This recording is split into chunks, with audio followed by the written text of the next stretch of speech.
When Toyota began bleeding billions in the wake of new tariffs, it sent shockwaves across the U.S. auto sector. The world's largest automaker had weathered global recessions and chip shortages, yet it couldn't sidestep the fallout of America's own protectionist playbook. What was meant to shield domestic jobs and revive U.S. manufacturing ended up crippling the finely tuned supply chains companies like Toyota and Honda spent decades perfecting. Smaller Japanese brands like Mazda, Mitsubishi, and Subaru, with far thinner margins, couldn't keep up. One by one, they pulled out, leaving shuttered plants, pink slips, and broken communities behind. The dollar is falling. The empire is fading. But your voice is rising. Don't just watch history happen. Be part of it. Why have you checkmark subscribe to this channel for more fearless analysis from Richard Wolff and voices the mainstream media refuses to platform? This exodus gutted more than just corporate profit margins. It wiped out 42,000 jobs, hollowed out once thriving industrial towns, and exposed the fragility of America's position in the global manufacturing web. As Canada quietly absorbed new investment and Hyundai Kia doubled down on U.S. expansion with its Georgia megacomplex, Detroit found itself paralyzed. The industry is being remade, not by innovation, but by the unintended consequences of blunt economic policy.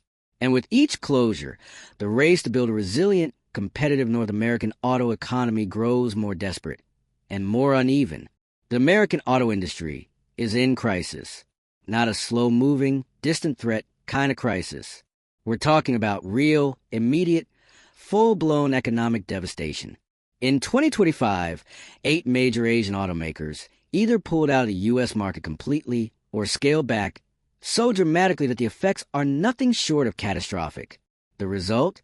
42,000 jobs gone, entire communities hollowed out, Detroit bleeding, and the so-called protectionist policies that were supposed to shield American manufacturing, they didn't protect anyone. They blew the system apart. Let's be clear, this isn't just about a few companies tightening their belts. This is a collapse of a finely tuned, globally interconnected machine. A machine that powered America's middle class. And the people who broke it? The same politicians who promised to save it. It started with tariffs, aggressive, sweeping tariffs on imports and foreign components. The goal? Boost domestic production, support American jobs. Sounded great on a podium. In practice, those tariffs torched the very supply chains that automakers depend on. The just-in-time production model that allowed parts to arrive precisely when needed, crushed. Delays, price hikes, factory shutdowns, all came crashing down. Major Japanese automakers like Toyota and Honda, who spent decades building their reputations in the U.S., suddenly found themselves absorbing billions in losses. Despite their resilience, they're being forced to fast-track massive overhauls, localizing production, re-engineering supply chains, and gambling everything on a future they didn't choose. It's damage control on a historic scale. And if Toyota and Honda are struggling, smaller players like Nissan, Subaru, Mazda, and Mitsubishi are downright gasping for air.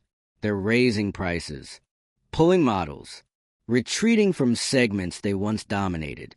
These companies simply don't have the resources to keep up. The result? Fewer options for American consumers, higher prices, and thousands of dealership and supplier jobs at risk. This isn't just an industry story. It's a human one.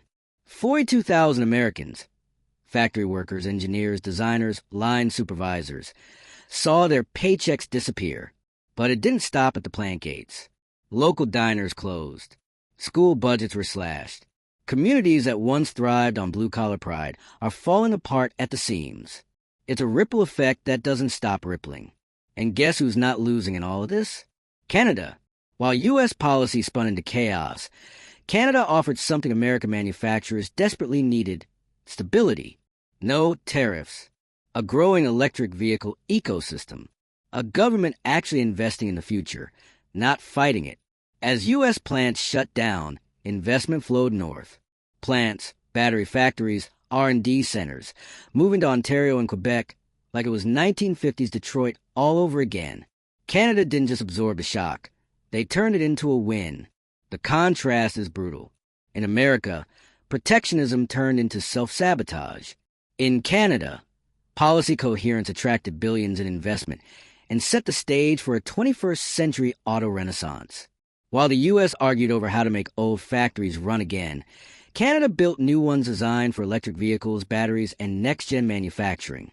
If there's a future for North American automotive leadership, it might not be south of the border anymore. Meanwhile, South Korean giant Hyundai Kia saw the chaos coming and moved. Instead of pulling back, they went all in on the U.S., announcing a bold new manufacturing complex in Georgia. By 2030, they plan to produce over 80% of their vehicles right here, locally. EVs, batteries, everything. They're betting that building in America is the only way to survive America's tariffs and win, but it's a massive gamble. This isn't some modest expansion. It's a multi-billion-dollar sprint against time, technology, and policy uncertainty. Hyundai Kia is racing to insulate itself from the same tariffs that shattered its competitors, while also trying to meet skyrocketing EV demand. It's a bold play, but one that could reshape the power dynamics of the entire market. If they succeed, they won't just survive the chaos. They'll dominate it. Back in Washington, the silence is deafening. Lawmakers who champion the tariffs are nowhere to be found. There are no victory laps, no press conferences, because this isn't a win. It's a failure dressed up as patriotism. Tariffs meant to protect American jobs destroyed them. Instead of bolstering industry, they blew holes in it, and those holes are swallowing livelihoods. This is what happens when ideology gets in the way of reality. The auto industry doesn't operate in a bubble. It's a complex, interwoven global system, and pretending otherwise doesn't change the facts. You can't slap a tax on a part made in Japan and expect the entire system to keep humming. It doesn't work like that. And now, the consequences are everywhere. What we're seeing now is a full-blown reset, a forced reorganization of North American automotive manufacturing. Companies are reevaluating their supply chains, partnerships, and locations. They have no choice. The ones with money, Toyota, Honda, are investing in U.S. plants, but it'll take time and billions of dollars. The smaller companies may not survive at all. And while this chaos unfolds, the U.S. risks losing more than just jobs. It's on the brink of losing its technological edge. With investment flowing to Canada and uncertainty dominating the American market, companies are thinking twice about building the next battery lab or EV research hub here. That's not just bad economics. That's a national security issue. If America cedes leadership in EV tech, it cedes the future of mobility. This isn't just about cars. It's about competitiveness, innovation, economic independence, middle-class stability. And all of it is at risk because the people in charge didn't understand the industry they were trying to fix. They thought building walls would protect American jobs.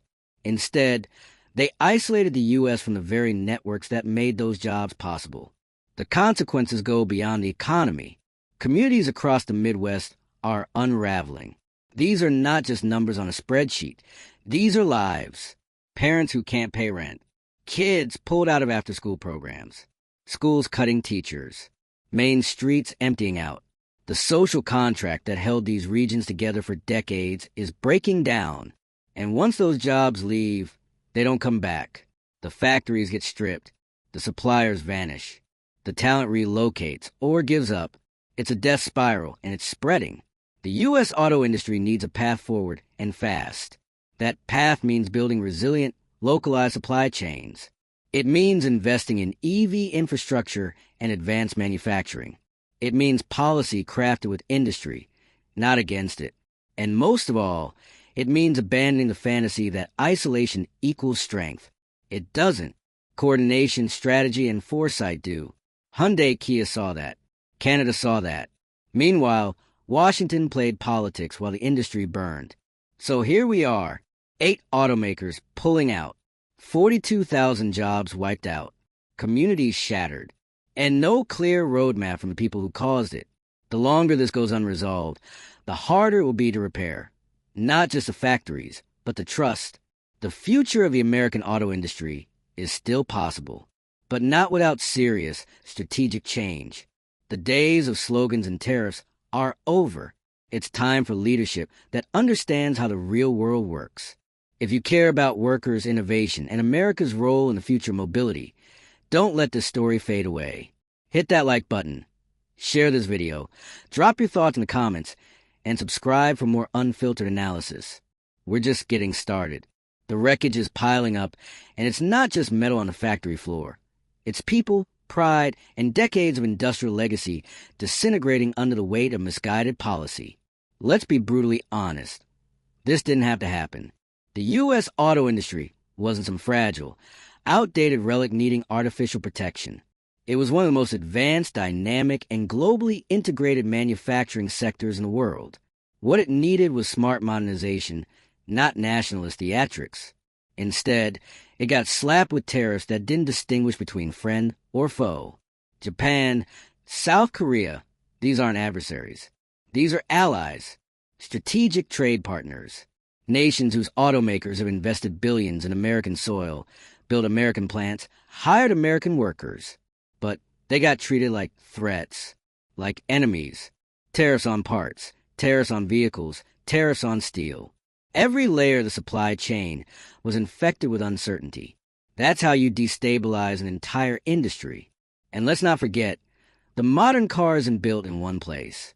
It's assembled from thousands of components sourced from dozens of countries. That's how it works. You target one part of the chain, you disrupt the whole thing. And that's exactly what happened. Suppliers couldn't keep up. Shipping costs exploded. Assembly lines froze. And slowly but surely, automakers started pulling out. Not because they wanted to, but because they had to. Now, the administration will tell you these moves are part of a long game. That short-term pain will yield long-term gain. That it's about reshoring, rebuilding, restoring America's manufacturing might. Sounds great in theory. But here's the truth they're not saying. There is no long-term if you annihilate the short-term. You can't rebuild an industry while simultaneously driving away the very companies that were manufacturing here. Toyota alone employed tens of thousands of Americans. Honda's plants in Ohio and Indiana were lifelines for entire towns. Subaru, Mazda, Nissan, these brands weren't just selling cars in the U.S. They were building them here. They were part of the community. Now, they're scaling back, laying off, or leaving altogether. And for what? The fantasy of a fully domesticated, self-contained U.S. auto industry is just that, a fantasy. The globalized nature of modern manufacturing is here to stay. The key is not to sever those ties. It's to manage them smartly. But smart policy isn't what we got. What we got were broad-stroke tariffs with no nuance and no contingency planning. It's like lighting a match in a fireworks factory. And while Washington fumbled, other countries moved fast. Canada saw the opening and seized it. With no tariffs, clear EV incentives, and aggressive infrastructure planning, they become the new darling of the global auto industry. Billions in investment are now pouring into Ontario and Quebec. EV battery plants, lithium processing facilities, fully integrated manufacturing ecosystems. While America bleeds, Canada builds. Let's be clear about what this means long-term. If Canada becomes a default hub for North American EV and battery production, that's not just a jobs issue. It's a leadership issue. America risks falling behind in the next industrial revolution. EVs are the future. Whoever owns the EV supply chain owns the auto industry of tomorrow. And right now, the U.S. is giving that future away. Meanwhile, Hyundai Kia saw the writing on the wall and made their move. Unlike others who panicked or pulled back, they committed. The new complex in Georgia isn't just a factory. It's a full-scale statement of intent. A bet that local production is the only way to survive in the chaos. EVs, batteries, internal combustion. Hyundai Kia's strategy is simple. Build everything here, control every piece, and escape the tariff trap. But it's not a win for America just yet. It's a gamble. And it comes with massive risks, costs, labor availability, infrastructure limitations. It's a heroic move, but it won't save the entire industry on its own.